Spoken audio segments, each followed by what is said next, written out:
Une bonne prévention, c'est une prévention partagée. La police, c'est peut-être l'élément déclencheur, en parlant de ça, en disant il y a ça. Mais la prévention, c'est vous qui pouvez la faire aussi dans le quartier. Vous pouvez faire de la prévention en prenant soin, en disant ah oui, mais tu sais, j'ai entendu, je vois. Plus on en parle, plus les escrocs auront de peine à vous escroquer.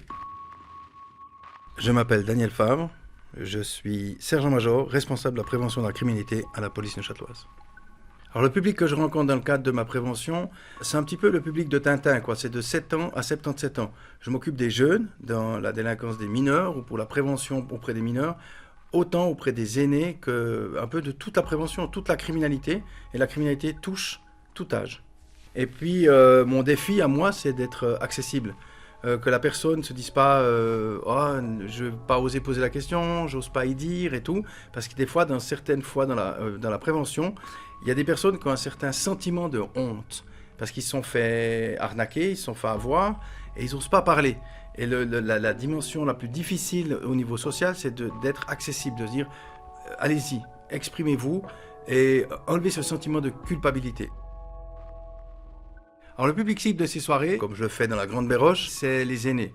Le type de contenu abordé et l'objectif, c'est de parler de cas concrets. Moi, je vais parler de choses qui se passent dans le canton, dans la commune, et des fois les gens se sentent de dire « Ah oui, mais il raconte l'histoire que mon voisin a vécu ».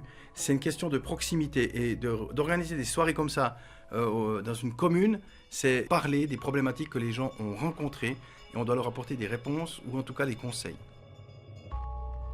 Alors les arnaques, elles ont plusieurs formes, et pas seulement dans le domaine du numérique. C'est très nébuleux. Les personnes âgées disent « mais moi je suis pas tellement sur ces réseaux sociaux, donc ça me concerne pas ». Si, ça vous concerne parce que vous allez être ciblé, on peut vous accoster dans la rue. On peut vous poser des questions dans la rue. Vous êtes en train de faire vos achats, on va vous cibler, on va dire « cette dame-là, j'ai vu ». Et les personnes âgées sont des cibles. Donc mon travail à moi, c'est que les personnes âgées ne deviennent plus une cible. Et que ça soit sur le numérique ou dans le terrain de tous les jours. Mais la base de l'escroquerie reste toujours la même. On ne parle pas à vos sens. On va parler à vos émotions. Et toutes les arnaques sont dans l'émotion. Dès que vous êtes dans une émotion de peur, parce qu'on vous dit, voilà, c'est la police, il y a votre carte qui a été piratée. Oh mon Dieu, vous allez agir dans l'urgence. Eh bien, vous faites émotion, vous vous posez un moment, vous faites réflexion. Est-ce que la police va m'appeler en me demandant mon code? Est-ce que la police va me demander de l'argent?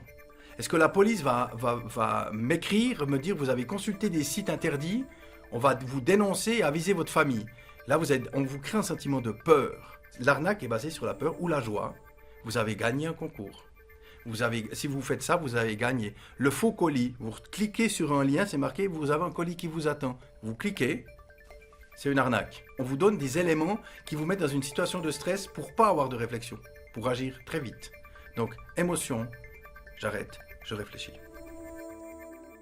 Alors le but, c'est de se rassurer collectivement sans inquiéter. Et là, c'est le grand défi de la prévention, c'est prévenir sans faire peur, simplement qu'avec quelques petites mesures de prévention, eh ben, vous êtes plus la cible, quoi. Et les arnaqueurs, les voleurs, les gens mal intentionnés, ils vont se dire, tiens, là, j'ai pas grand-chose à faire parce que les gens sont prudents.